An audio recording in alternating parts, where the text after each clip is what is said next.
Long have I guarded this peaceful kingdom, protecting the barrier between darkness and light. But invaders from another world threaten to take my home. I won't let them.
Welcome to my arena of hellfire.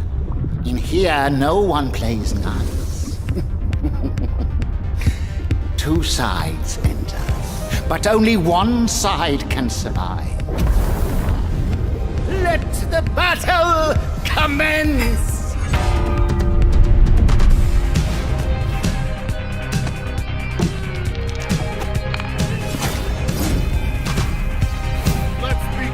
Time for battle.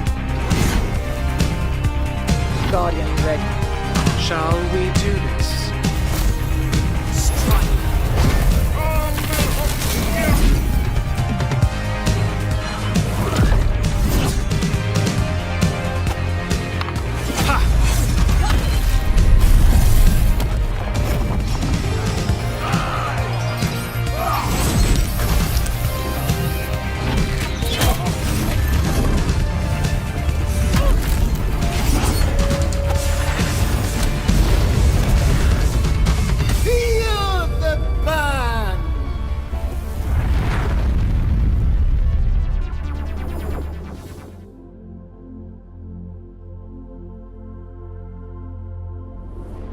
My dear little Sproutling, you are a special one, able to experience time a bit more flexible.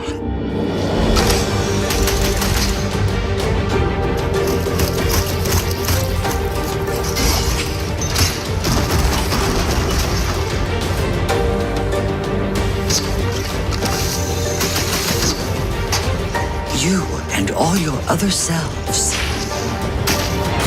You were created a part of me.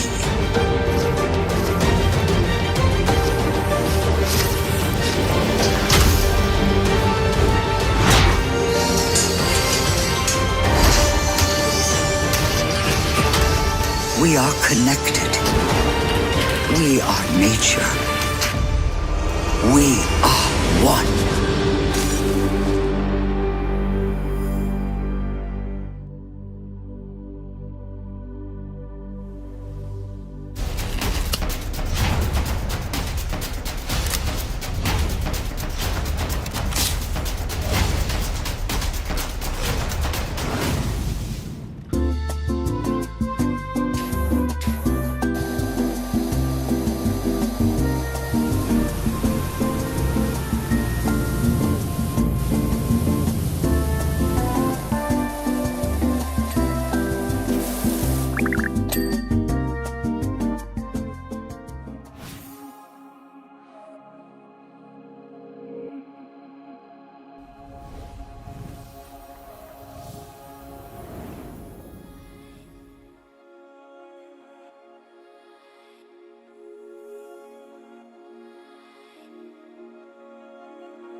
welcome everyone to our third annual MetaQuest Gaming Showcase. I'm thrilled to be back hosting, and it's a big day. This morning, Mark Zuckerberg shared that our MetaQuest 3, our next-gen VR headset, is launching later this year. MetaQuest 3 is our follow-up to MetaQuest 2 and will feature advanced tech that opens up new possibilities in both VR and MR. It will also be backwards compatible with Quest 2's entire library of over 500 games and apps. Later in the show, we'll explore Oculus Studio's biggest and most immersive game ever with a gameplay deep dive. A game that will take advantage of MetaQuest 3's cutting-edge hardware. We have way more to share when MetaQuest 3 releases, including specs, more apps and experiences, and a whole slate of groundbreaking MR content. These are all stepping stones toward our long-term vision for building the metaverse. But for today's showcase, it's all about VR games. Every title you see today will be playable on both MetaQuest 2 and 3, and is currently set to launch in the next 12 months. So let's get started.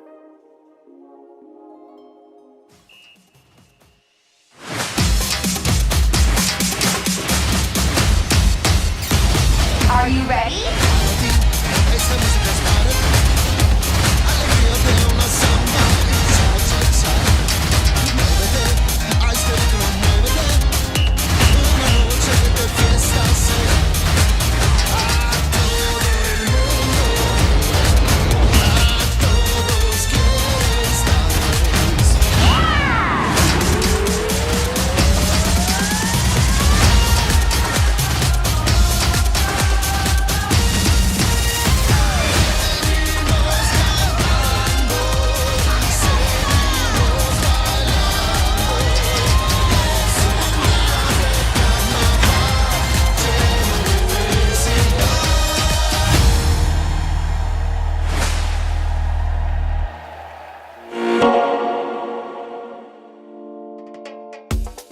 Samba de Amigo in VR.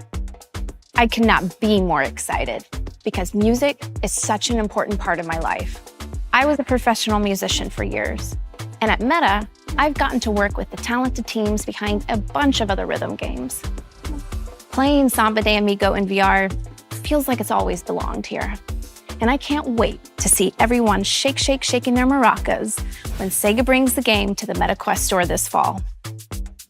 Back in February, Shell Games revealed I Expect You to Die 3, Cog in the Machine.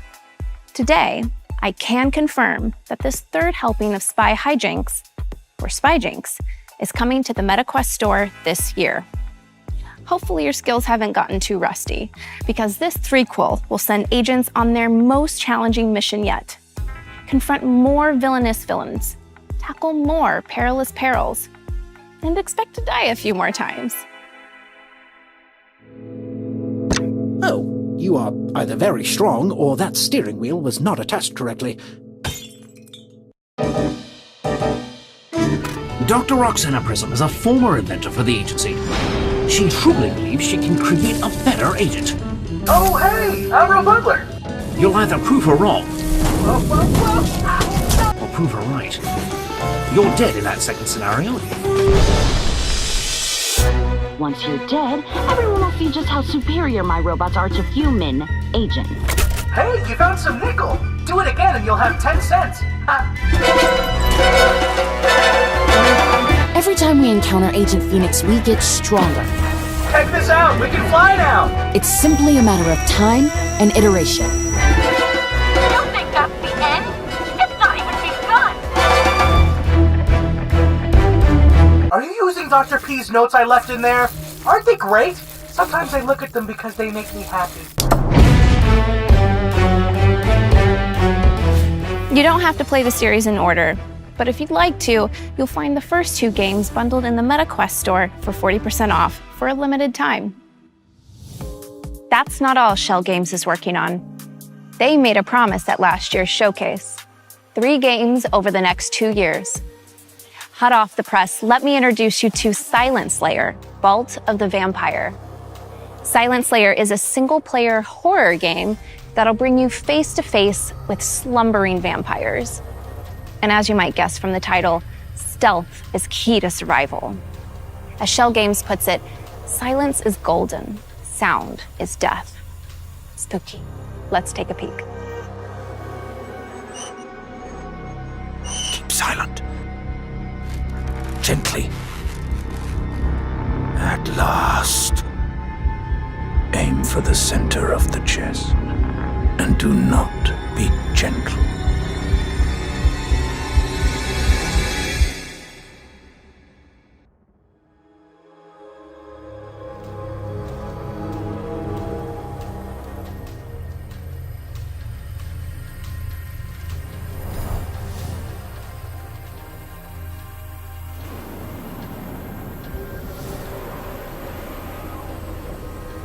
At last year's showcase, we revealed Ghostbusters: Rise of the Ghost Lord. And then I got to drive off into the sunset in the iconic Ecto-1. For this year's show, Sony Pictures VR and nDreams put together a little dossier on the Ghost Lord himself. Who is he, and how did he get to be so mean? Along the way, we'll get a glimpse of the West Coast's first Ghostbusters HQ, some iconic San Francisco landmarks, and the spirits and specters that you'll be trapping there with your friends. Let's take a look.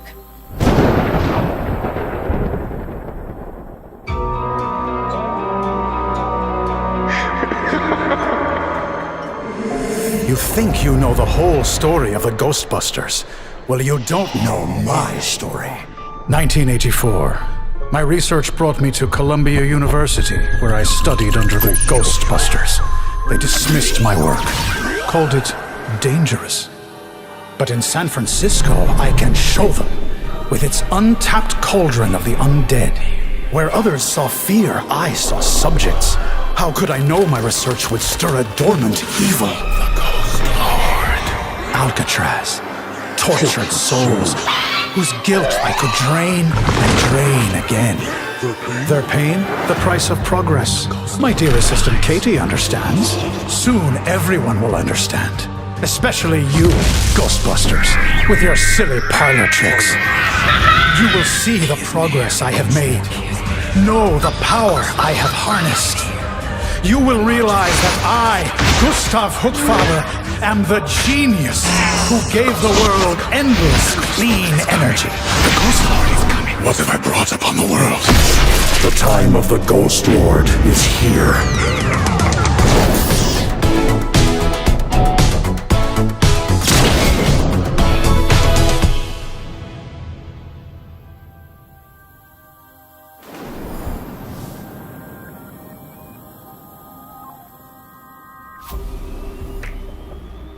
Check this out.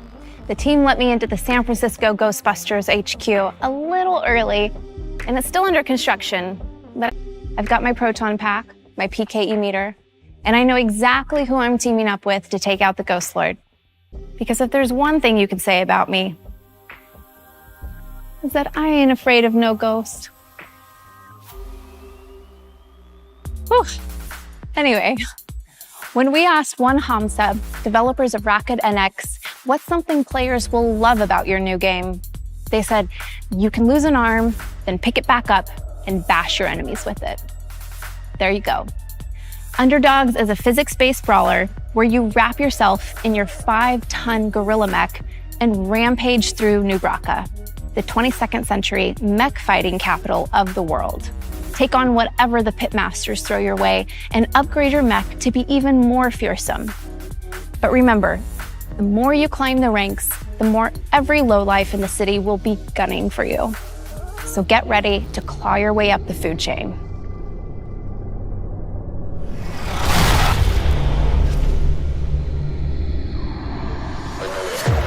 Yo, this city ain't never gonna let two base boys like us in. Nah, this the jungle out here, bruv. If we wanna get into New Bracca, we're gonna have to fight like fucking animals. Watch out, bad man, no madman. And I got the style like Gangnam. Bang bang in a my gangland. Turn man upside down like a handstand.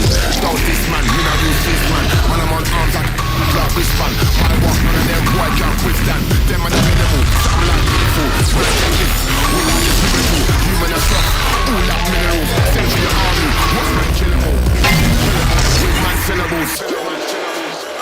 warm to some of them. They think of some joke thing. No, sir. Watch out. Man don't get stuck, man don't get ball. Man don't get passed up, man don't get ball. Man don't get messed up, man don't get ball. Man don't get crushed, man don't get ball. Rick! You're in the wreck! Get up, man! The bubble's critical! Your arm's broken clean off! Ricardo! They're coming in for the kill! Get up and fight! Listen, when I start working, man get shook. In my face, them boy can't look. They will get fried up, they will get cooked. All South set, I don't get overlooked. You don't get...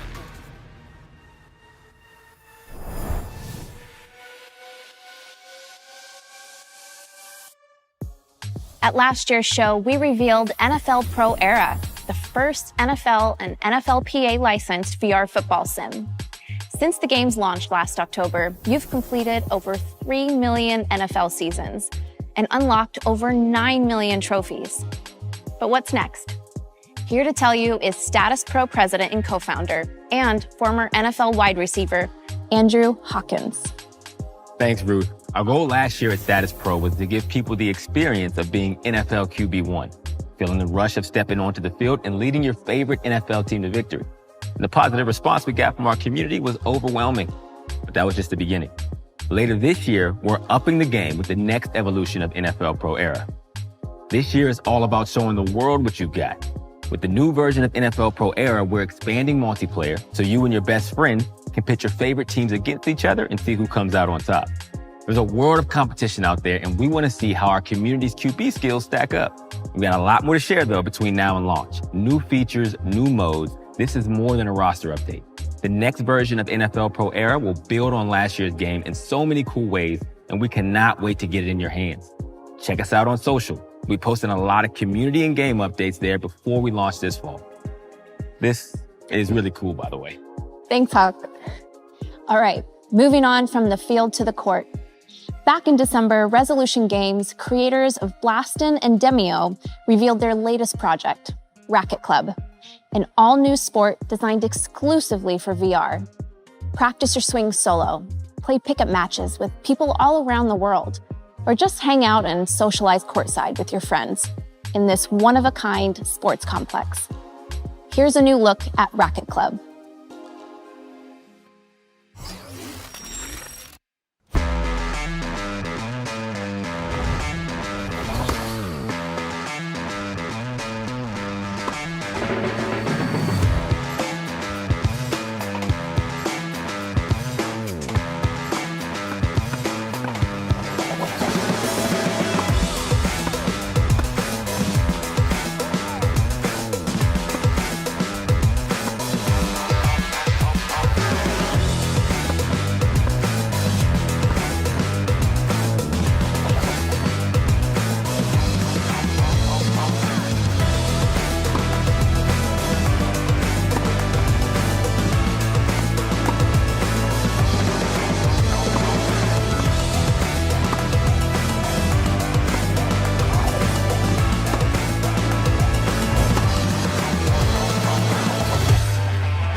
At our debut gaming showcase, I premiered the launch trailer for Wraith: The Oblivion Afterlife from Fast Travel Games. It was the first VR game set in the world of darkness. And today, we're diving back into the world of supernatural horror with an all-new adventure RPG, Vampire: The Masquerade Justice, which will send you to Venice, but not the Venice you see on postcards. You are a vampire, comfortable in the city's darkest shadows. Hide in plain sight, drink the blood of mortals, and use your vampiric abilities to become the ultimate judge of the guilty. So, without further ado, let's sink our teeth into the debut trailer for Vampire: The Masquerade Justice.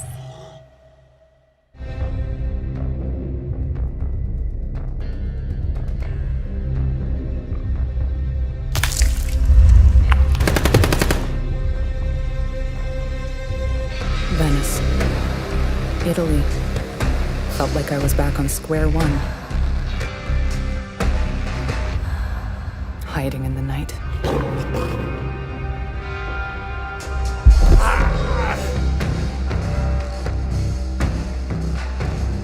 I didn't want to get dragged into this. But the guilty must be punished.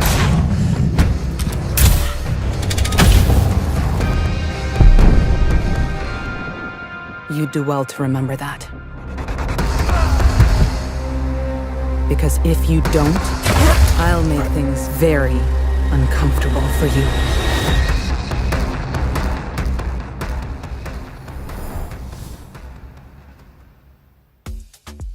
Next, an adventure that never needs to end. This one is special to me. It's developed by Othergate, a studio co-founded by 4 VR veterans who I used to work with for years on the Oculus Studios team on our very first and super popular franchise, Dead and Buried. I know firsthand that these guys are masters at making fun multiplayer games, and I am honored to announce their next project, Dungeons of Eternity. This 1 to 3 player dungeon crawler generates levels from hundreds of unique chambers, so no 2 trips are the same. You'll explore dark crypts, ruined castles, and deep caverns. Battle monstrous enemies with melee and magic, solve puzzles, avoid traps, gather loot, escape back to safety, level up, and then do it all over again in a brand new dungeon. Take a look.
Okay, we brought back Samba de Amigo, but we must have other beloved classics waiting in the wings, right?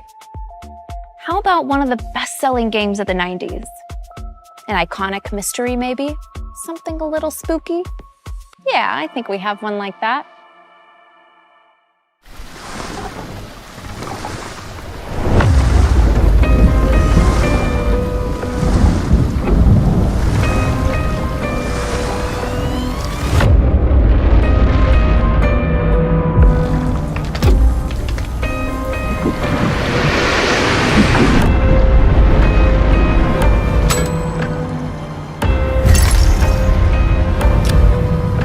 It's you! Don't be afraid. I'm here to help. There are many like me here, trapped in this house.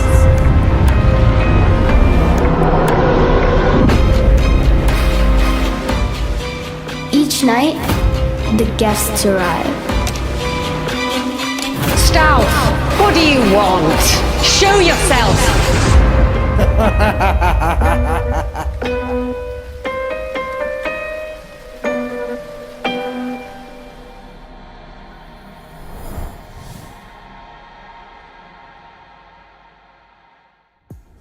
The 7th guest is mostly known for ushering in the CD-ROM era, once upon a time. But it's a great puzzle adventure game. And it's cool to see Vertigo Games and Vertigo Studios Rotterdam staying true to the original, but reimagining it for a new era. The team is using volumetric video to capture the live-action performances of actors to help tell the game's story. They're also fully recreating the iconic mansion in 3D for the first time. Just don't be surprised if it starts changing shape around you. It is haunted after all. In addition to The Seventh Guest, Vertigo is working on Arizona Sunshine 2, a sequel to one of the most popular games from VR's early days. This one people have been waiting to see for a long time, including me. You might have seen the CG reveal recently, but today we have another short teaser for you. Time to say hello to your old pal Freddy, and hello to a new friend as well.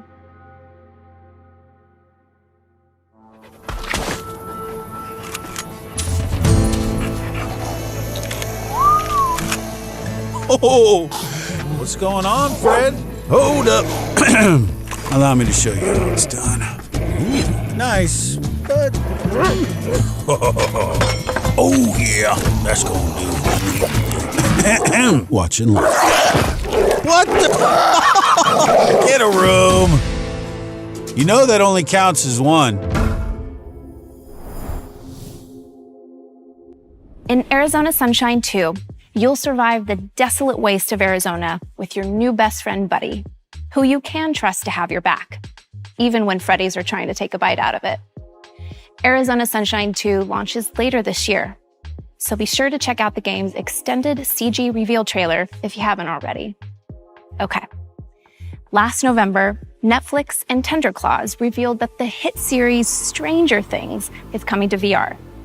I hope you're comfortable in the Upside Down, because you're going to be spending a lot of time there. In this chilling psychological horror experience, you are Vecna, invading people's minds and conjuring up their worst nightmares as you look to take revenge on Eleven and her friends. Stranger Things VR comes to MetaQuest Store later this year. And here is a brand new trailer.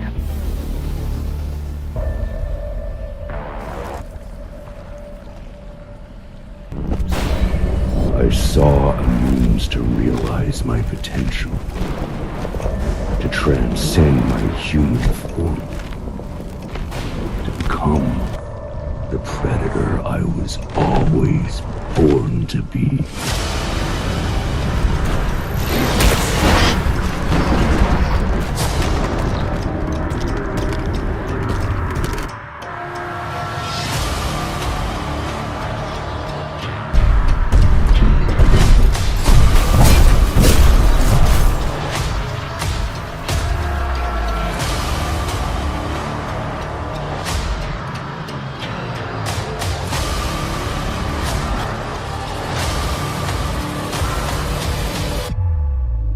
It's time.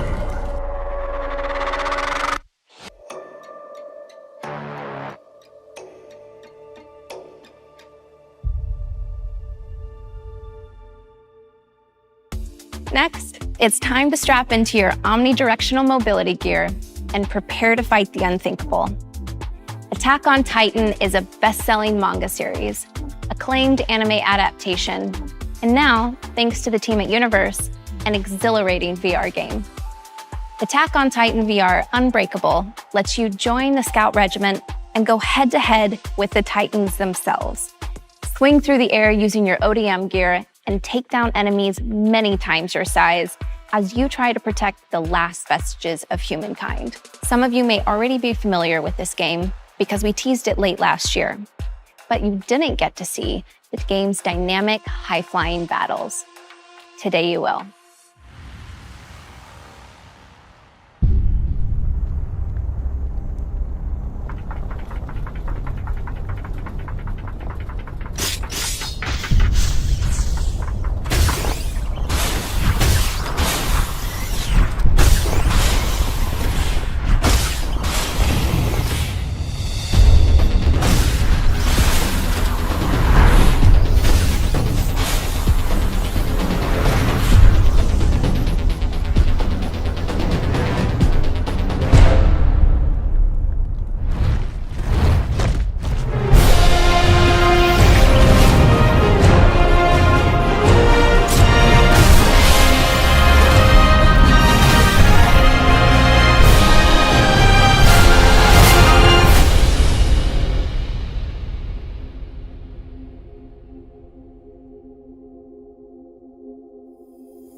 Back in 2011, Polish developer People Can Fly the creators behind Outriders and Painkiller introduced the world to skill shots. Blast an enemy out of the air, skill shot. Kick him into a cactus, skill shot. Crush somebody under a hot dog cart. Yeah, you get the idea. Now imagine how creative you could get with that system in VR. Forget imagining it. We've got it. Here's your first look at Bulletstorm in VR.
This is the Bulletstorm we all know and love.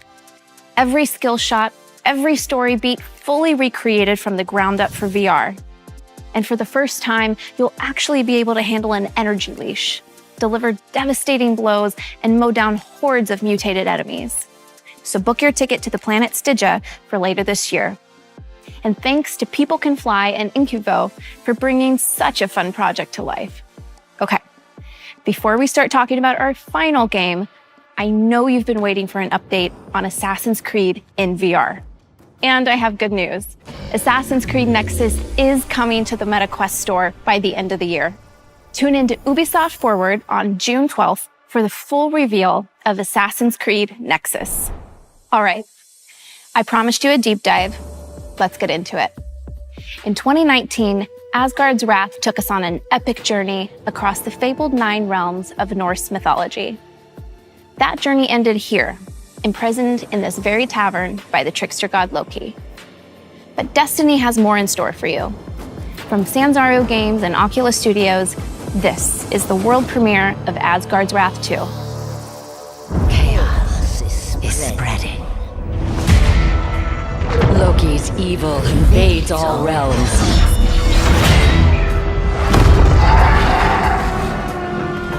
He must be stopped.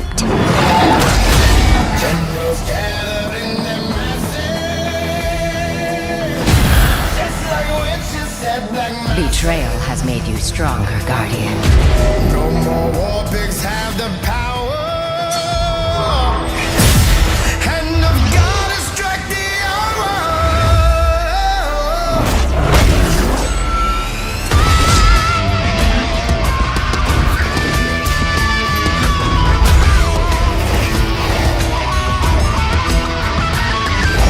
Your reality is mine, Guardian. Exact your vengeance. And unleash your wrath.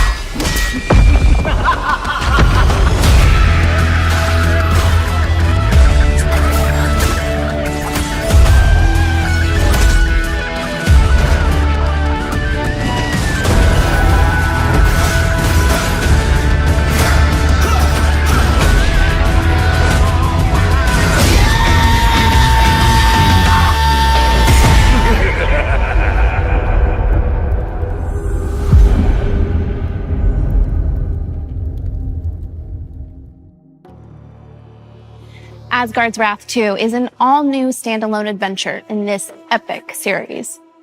Freed from prison by the Weavers of Fate, you'll set out on a new quest across time and space, from the Norse realms to the deserts of ancient Egypt. Here on the Great Sand Sea, you'll once again battle gods and creatures of myth to stop Loki from upending all of creation. When the original Asgard's Wrath released on PC VR, it wowed players with its jaw-dropping scale, brutal physics-based combat, and stunning graphics. Asgard's Wrath 2 will set a whole new standard for wireless VR. This is the deep and immersive action RPG that you've been waiting for.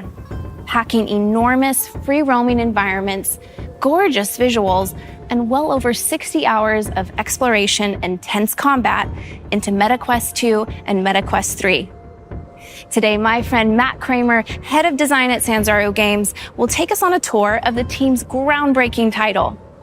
Everything you're about to see was captured in-game. Matt, the mic's yours. Thanks, Ruth. I'm so excited to show everyone what we've been working on at Sanzaru these last few years. Asgard's Wrath 2 picks up where the first game left off, in a mysterious tavern you can't escape from.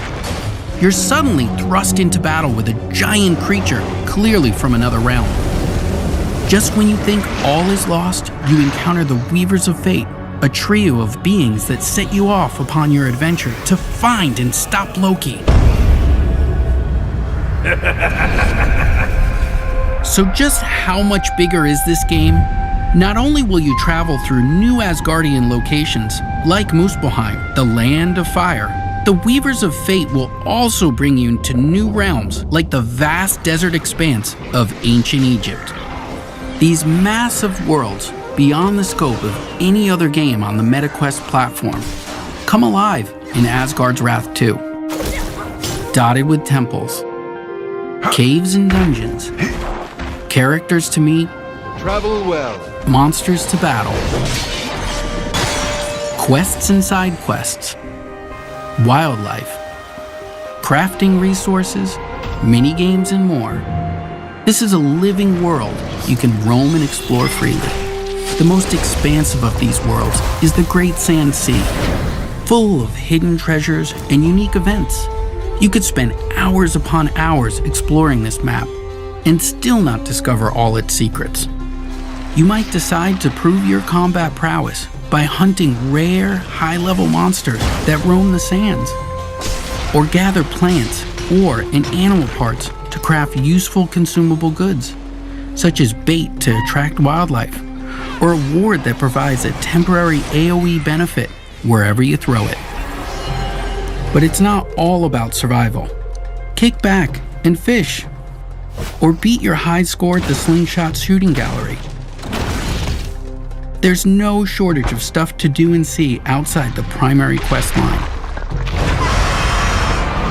These worlds are so big, you're going to want some more speed as you move through them. Luckily, you'll have the power of a god at your fingertips. As with Asgard's Wrath, you'll be able to transform a few brave animals into unique warrior followers to help you solve puzzles and eviscerate enemies. New in this game, they'll serve as powerful mounts that can carry you swiftly across the massive realms of Asgard's Wrath 2. Of course, what's vast on foot or mount can look very different to a god.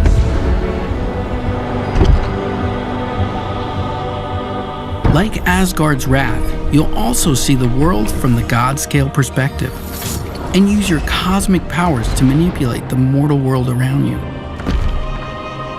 Reach inaccessible areas, solve puzzles, and more.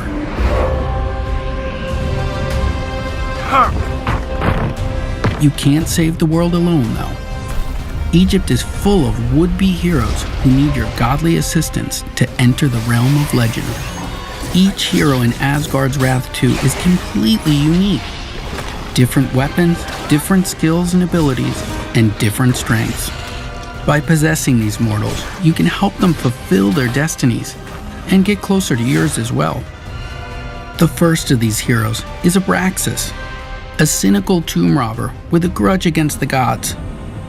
You and Abraxas make an unlikely pair, but you'll have to work together to take down fearsome enemies like the bloodthirsty goddess Sekhmet. Abraxas seeks vengeance against Sekhmet for the murder of his father.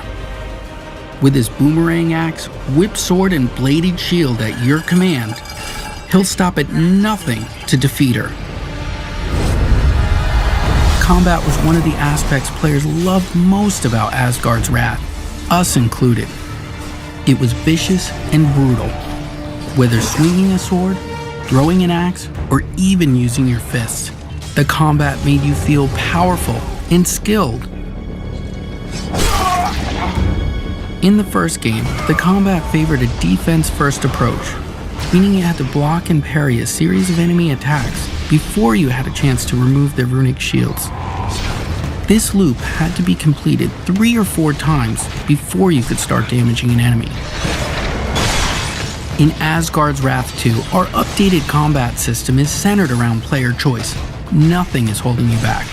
You can chip away at enemy shields through a flurry of attacks or land skilled parries to trigger opportunity windows that let you cut through your enemy's defenses with ease.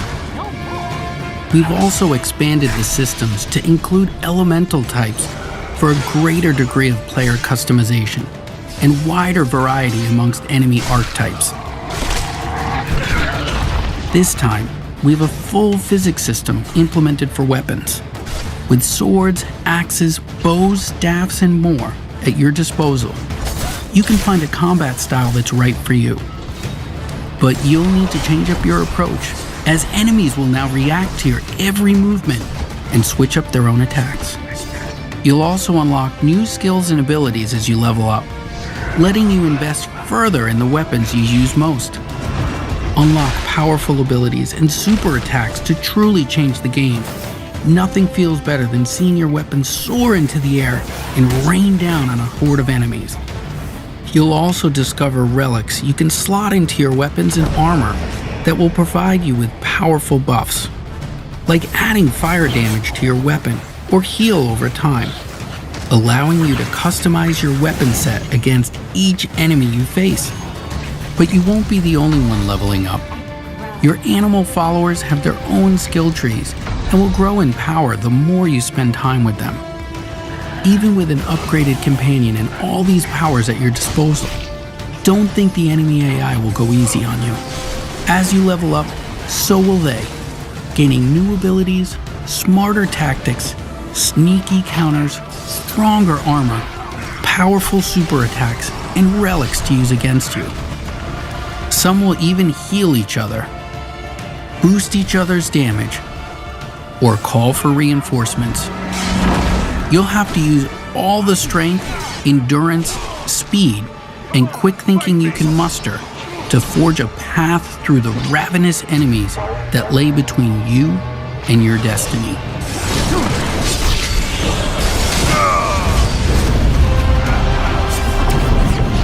For a true challenge and the opportunity to earn bragging rights amongst your friends, you can step into the Uncharted Rifts, an infinitely replayable dungeon crawling mode with exclusive loot that you can take back with you into the main campaign. The rifts are always open, so you can visit at any point during or even after the campaign and put your skills against some of the toughest time-limited challenges the rifts have to offer. Face increasingly ferocious enemies as you delve deeper into these endless labyrinths, encountering the ghosts of players who fell victim to the rifts before you. Whether friend or foe, these specters will be part of your dungeon, helping or hindering your progress. Survive long enough, and you'll earn a spot on the leaderboards and those precious bragging rights. The Uncharted Rifts are deep and full of mystery. They're almost like a whole game on their own, and we've barely scratched the surface of all the unique dangers you'll encounter. I hope that this first look at Asgard's Wrath 2 has you excited. We've got so much more to show you. More heroes, more companions, more gods, Loki anomalies. I can't wait to show you more. Back to you, Ruth.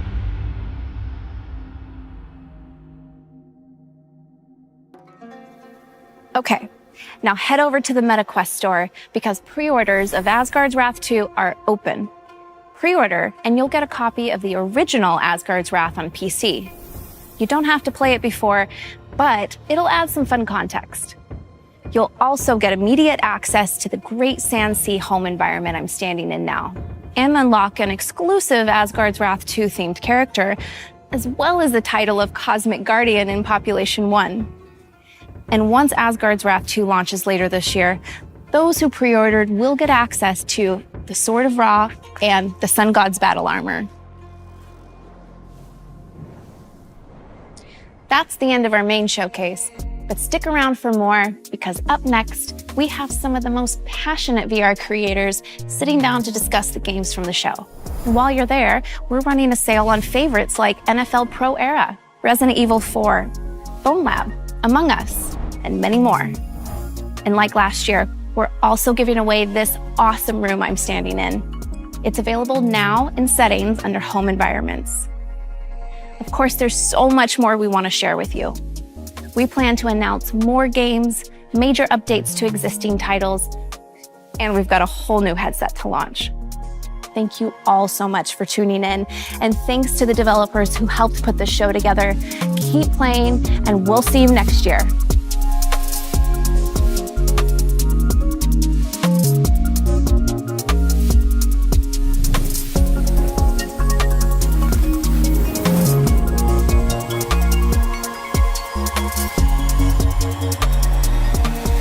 I'm going to be in so much trouble if this leaks, but this actually looks a lot like Quest 6. The Ecto 1? Oh yeah, that's still parked at my place. No, they're not getting it back. Long have I guarded this. Hi everyone, I'm Travis Williams, Head of Production at Oculus Publishing. We hope you enjoyed our showcase and are excited for all the awesome games. We gathered some of our talented developers and your favorite VR content creators to talk a bit more about two of them, Asgard's Wrath 2 and Ghostbusters, Rise of the Ghost Lord. First up is Asgard's Wrath 2, the massive RPG coming to Quest later this year from Sanzero Games. Let's meet our guest. Matt Kramer is the studio creative director at Sanzero Games and a good friend of mine. What's up, Travis? You know?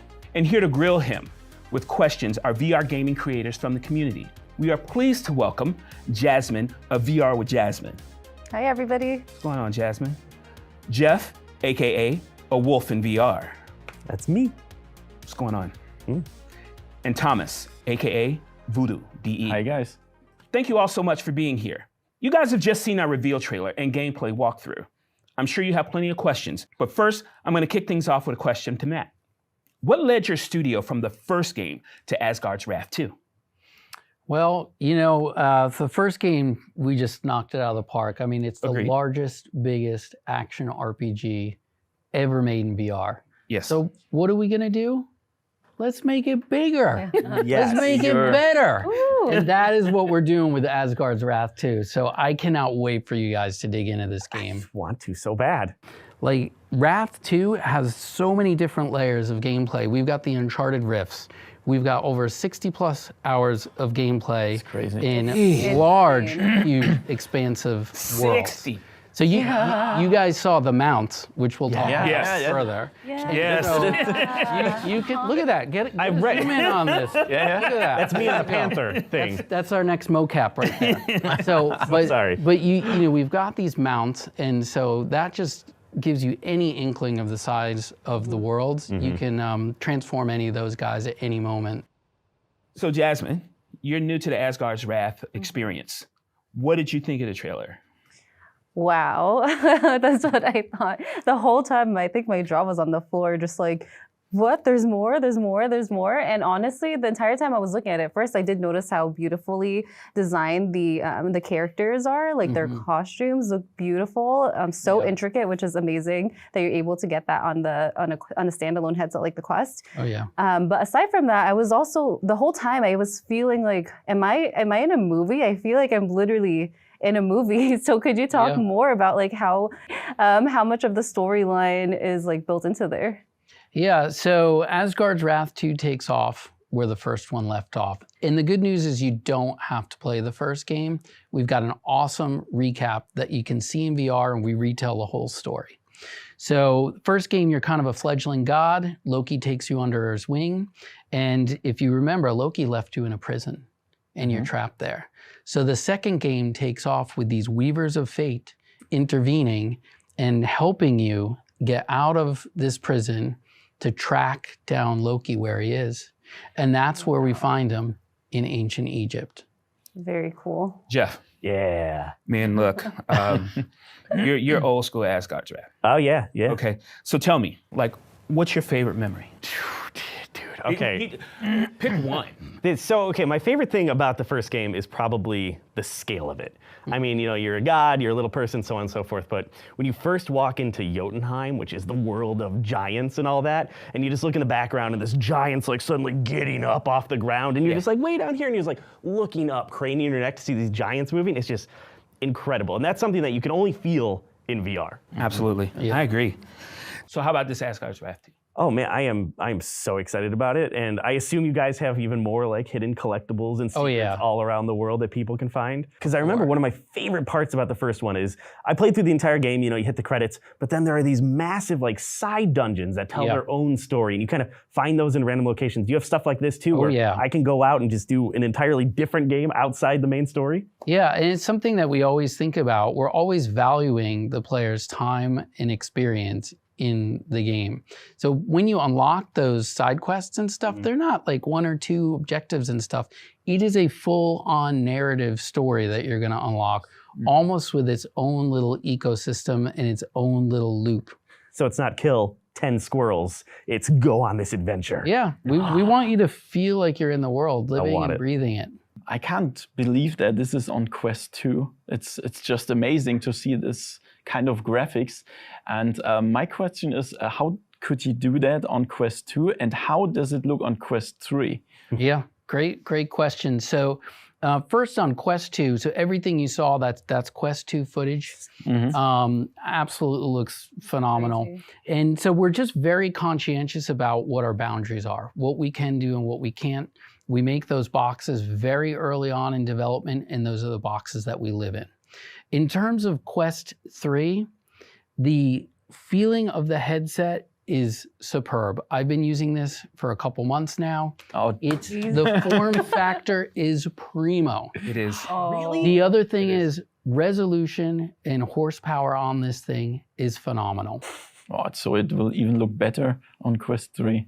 Crazy. The first game, combat was hit or miss. On the really easy difficulty, it was actually more fun to do combat because you didn't have to do all this blocking, parrying, waiting for other stuff to happen.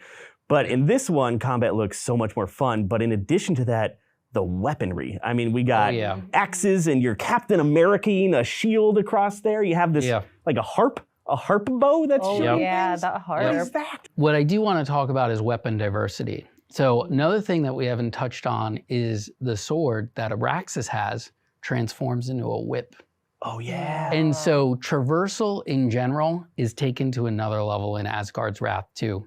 You're going to be whipping across things. You're going to be doing combinations where you're wall running to a couple wall runs, and then you're floating in air, and then you're using the whip to pull yourself. They're like flipping weapons. Yeah, cool. Let's say you have your mount, your wonderful mount we call Sabira, the Black Panther that you saw. She's over in the corner. She's all set up in mount form. You got to rush. You want to rush onto the mount, but she's really far away. Use your whip, pull your whip, boom. You're right on the mount. You're riding around. Oh, there's a mob of enemies out there while you're on the mount. I want to go attack those guys. Use your whip, pull yourself right to the target, and you're right off the mount, toe-to-toe combat. And it's that kind of fluidity and feeling through the combat and the contextuals that really takes us to another level. Insane. Yeah, so it sounds like the weapons also dual, like being able to do something else. Are there any other weapons that do something else? We have a ton. I mean, the shield in its own has so many layers to it. You could throw the shield out, you could stop it in space. The axe, you could throw it, you could stop it, you can redirect it. All the weapons also have a puzzle layer to it, so you'll be able to use them for certain puzzles. You may have to redirect some switches or something, and you'll be using the axe for that. And the cool thing is that every hero that you meet, they have all different gear. So every character you're going to meet, it's going to feel like a totally different game in itself. And the coolest part is those characters you meet, those followers that you meet throughout your adventure, you bring them back to the beginning of the game, you bring them back to other locations to unlock further content. Yeah, so much stuff with the hero weapons. This game just seems to be full of the wouldn't it be cools. right? And that's how any game starts. I know, but, Yeah. but you know, the thing about it is a lot of times you don't get to put that stuff in the game. You know, you go like, wouldn't this be cool? Wouldn't this be cool? And it just seems like you just sat around and just said, hey, you know, it'd be cool, and you put it in the game. You know, I'm going to tell you what, wouldn't it be cool moment. So you guys saw in the trailer, there's this big lunken monster that's going around the back of the desert. That desert is called the Great Sand Sea. And you're going to see this guy. Yep, you're there right now. Yeah, I feel it. And don't turn you're gonna around. see this guy in the background. And if you look closely at some of the footage in the trailer, there's going to be a moment where you're going to be toe-to-toe with that giant creature. So when you talk about epic scale and can these guys do the epic scale on the Quest 2, the stuff that you're going to fight and battle is on a huge scale. We talked about a lot of characters and gods and stuff, so there will be something like a story, of course. Will my community be able to play that game in German, for example? So on launch day, we will have all localization. Wow. And that'll be day one from right off the bat. Awesome. Nice. That's what I want to hear. So you talked about hardcore players. Will there be different difficulties like in the first part? Yep.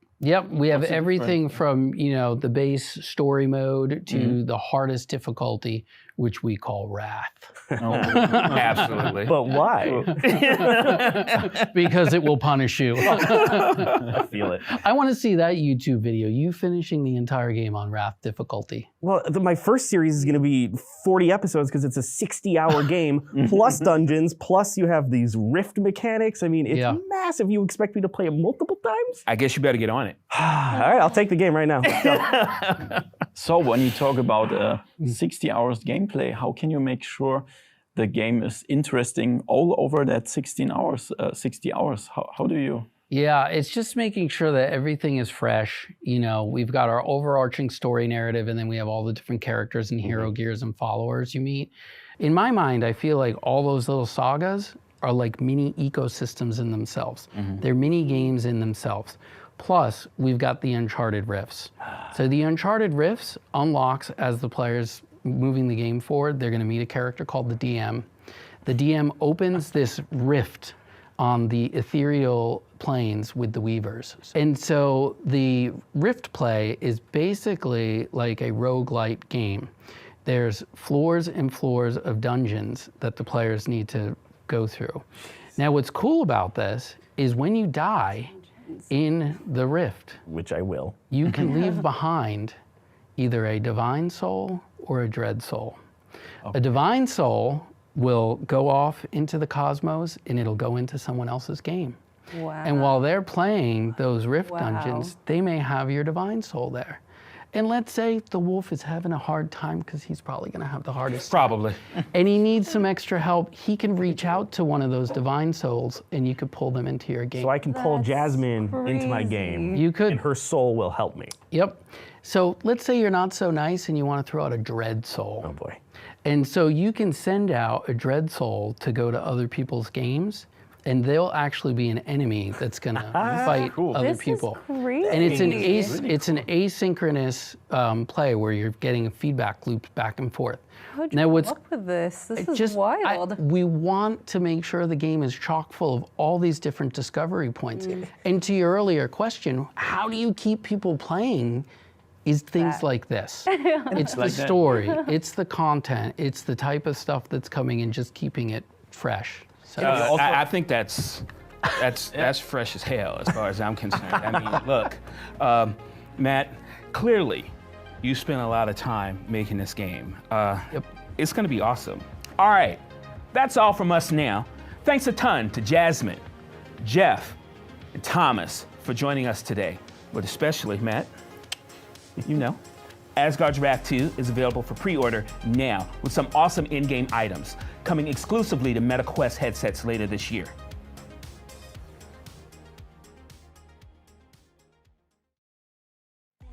Hey, we're back. Hey Ruth, I know you like to fit, but it's not just me. I got a whole squad. Yeah. Let's move to the ghost-infested streets of San Francisco to talk more about Ghostbusters: Rise of the Ghost Lord, launching later this year on MetaQuest. Let's meet our panel. Jack Bromhead is the art director at InDreams, developers of the first ever Ghostbusters game coming to MetaQuest. Thank you, Travis. What's happening? And again, we're joined by a group of VR content creators to throw questions at him. First up is Techman from the TikTok channel, Techman Jew. What up, Techman? What's good with you? You know. You know her as Otterworldly on YouTube. What's up, Otter? How's it going? What's going on? And then finally, Gamertag VR is here. Hey. What's going on? I'm good, man. All right. Thank you guys for stopping by. Hey. We just shared more about Ghostbusters, Rise of the Ghost Lord story, Villain, and announced that the game is coming fall 2023. But before we get to your questions, I'd like to ask each of you, what did you think of the new trailer? Otter, what'd you think? It was cool to see the design of all the different monsters as well as like the environments. What made you decide to go with that style for Ghostbusters? Yeah, well, there's so many themes to Ghostbusters, and we wanted to stay super authentic to the IP. We wanted that horror element, so there's some really moody environments in there. The ghosts are scary, and we've got you saw the crocodile hand ghost in there. And the googly, which is holding its own eyes, which is pretty good. So yeah, we wanted to hit that horror theme. But we also wanted it to be accessible to everybody. Ghostbusters is accessible. It's iconic. There's multi-generations of fans, and so we wanted every one of those generations to see the game and just buy into it straight away. That's and awesome. It looked amazing to me, to be honest. Like, I love the graphics, I love everything. What stuck out to me was the multiplayer aspect of the game, right? Because the games I find most enjoyable are games I can play with my friends. So I just want to see how we're going to incorporate the traps, the proton pack, the scanner. I thought you were going to turn it on. Well, I don't want to know if they're ghosts in this area, for real, because I'm not equipped for that. I just want to know, like, my main thing about it is, like, how is the gameplay, like, when it comes to multiplayer? Like, I want to know, is there, like, when we go in the dungeon, it's going to be, like, a tank, a DPS, like, how are we going to use our technology to benefit everyone? Absolutely. So yeah, it's all about teamwork. So it's about going into these places and busting ghosts together. And you've got an array of equipment to use. So you've got the proton pack, the iconic proton pack. You've got the ghost trap and the PKE, as you said. So the PKE, that's your radar, right? That's how you navigate around the world. You find your items, or you find the ghost that you're going to bust, or the ghost that's infested that area. Okay. And then as a team, you coordinate, right? Who's zapping the ghosts? Who's tethering them? Who's going to trap them? And there's that that really fun co-op thing of just working together. All of your equipment is upgradable. You'll see in the trailer there was the upgrade station. So that's where you mod out your kit. Okay.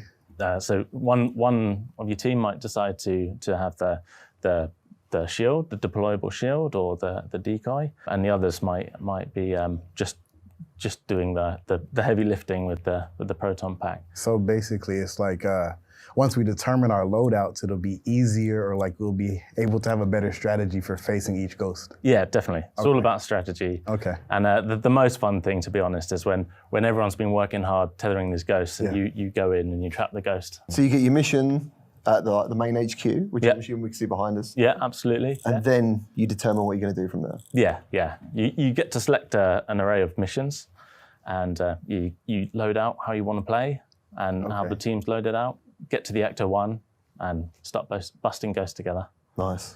What I really liked is the fact that ghost busting's a business. So you earn cash? Yeah, you earn cash. You're clearing out the ghost infestation in San Francisco. Yeah. So you earn cash at the end of every mission, and you buy equipment. You got to work together to work out how you're gonna bust these ghosts without destroying Golden Gate Bridge. That's a real strategy.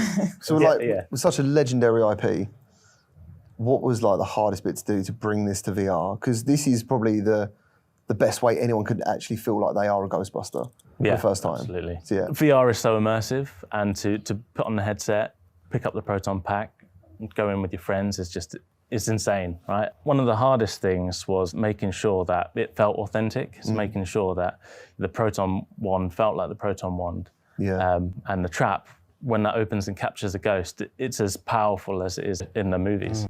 But we tie in a lot of the existing Ghostbusters universe into what we made. Otter, your people are watching, right? Like, what do they want to know about Ghostbusters: Rise of the Ghostwood? Is the Marshmallow Man going to be in it? Well, there's mini puffs. Yeah, really fun when you go around the corner and you get absolutely swarmed by. Do you feel bad killing them though? Not at all. Picking them up. Don't try and eat them. No. Speaking of the ghosts, like, you know, you mentioned the ghost with the crocodile hand. Yeah. Like, what made you come up with these designs? Like, how does that work?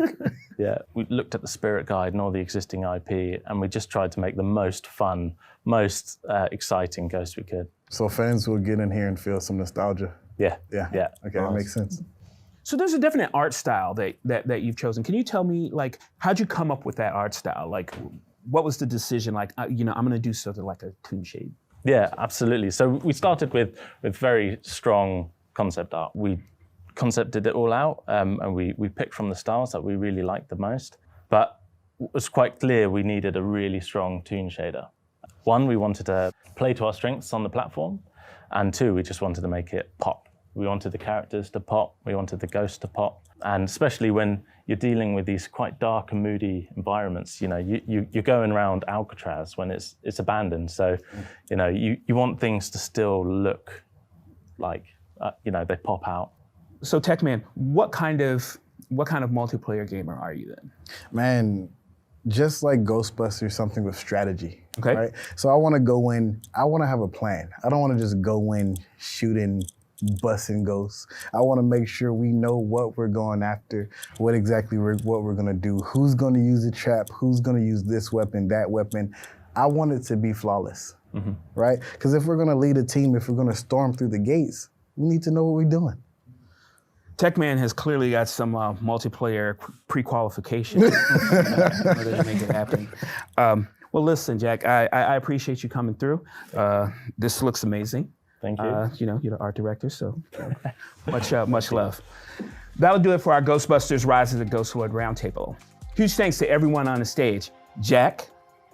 Thank you. Techman, Otter, and Gamertag for taking part.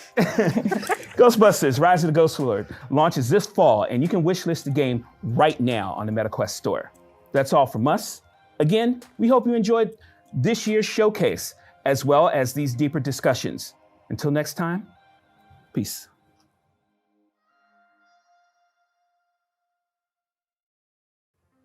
Hi, everyone. I'm Travis Williams, head of production at Oculus Publishing. We hope you enjoyed our show.